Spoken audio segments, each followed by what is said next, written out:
The easiest shadow work practice that actually creates change is something so simple and nobody really teaches it.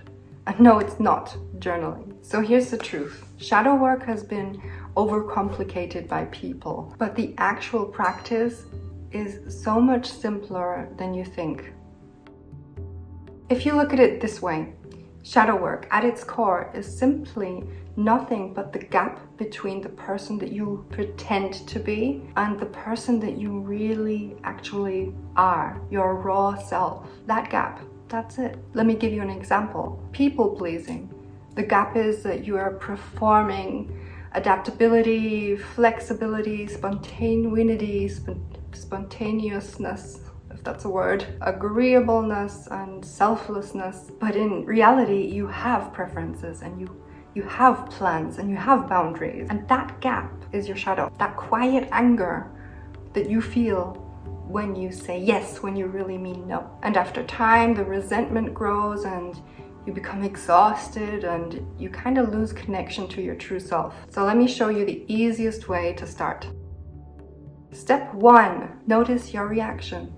When you have a strong emotional response to something, maybe you can test it right now, or maybe just trace back your thoughts from today when you was scrolling your phone.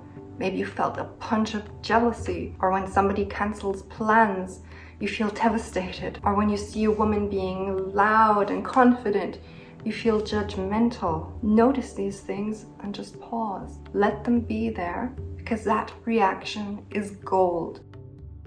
Step number 2, get curious instead of critical. Most of us feel jealousy and then instantly feel ashamed about it in a way. But what instead if you asked yourself, what is this showing me? What is this teaching me about myself? Jealousy sometimes shows what you really want, but you haven't allowed yourself to pursue yet. Devastation over cancelled plans might show you that you're lonely and you don't want to really admit it.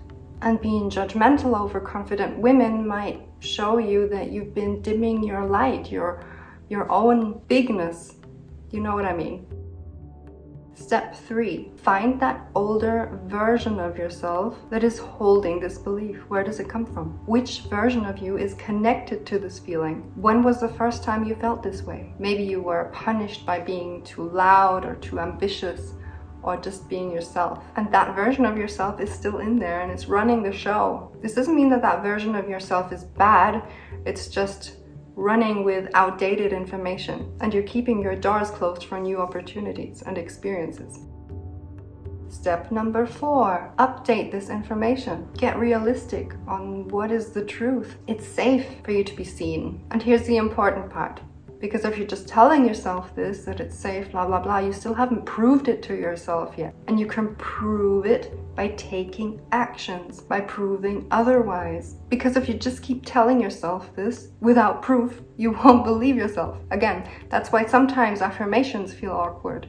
Because you feel like you're just repeating this sentence over and over and over. It's the small actions that teach yourself to trust yourself, not just the words that you try to repeatedly burn into your brain. Step number 5, practice.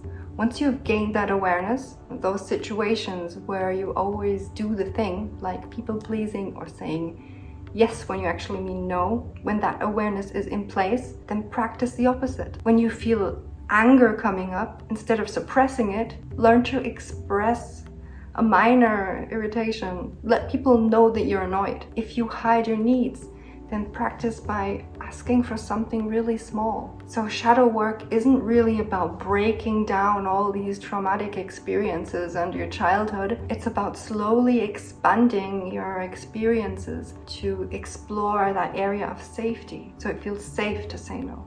It feels safe to disappoint people.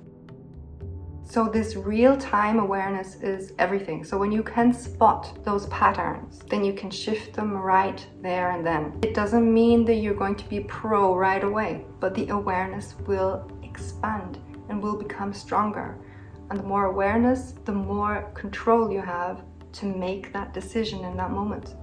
And that's where the change happens.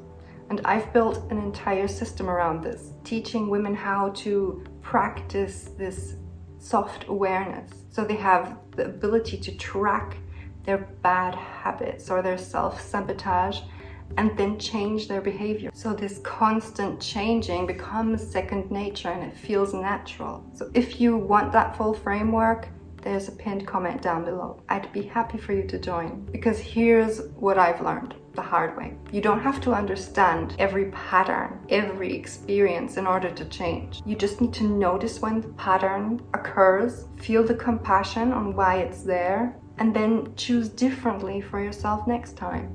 I know, easier said than done. That's why I created the system. Shadow work becomes easy when you stop trying to excavate your entire past and simply start living differently, making different decisions, one small choice at a time. And that was it. That's the practice. Everything else is just fluff. I hope this helped. I will see you in the next video. Bye bye.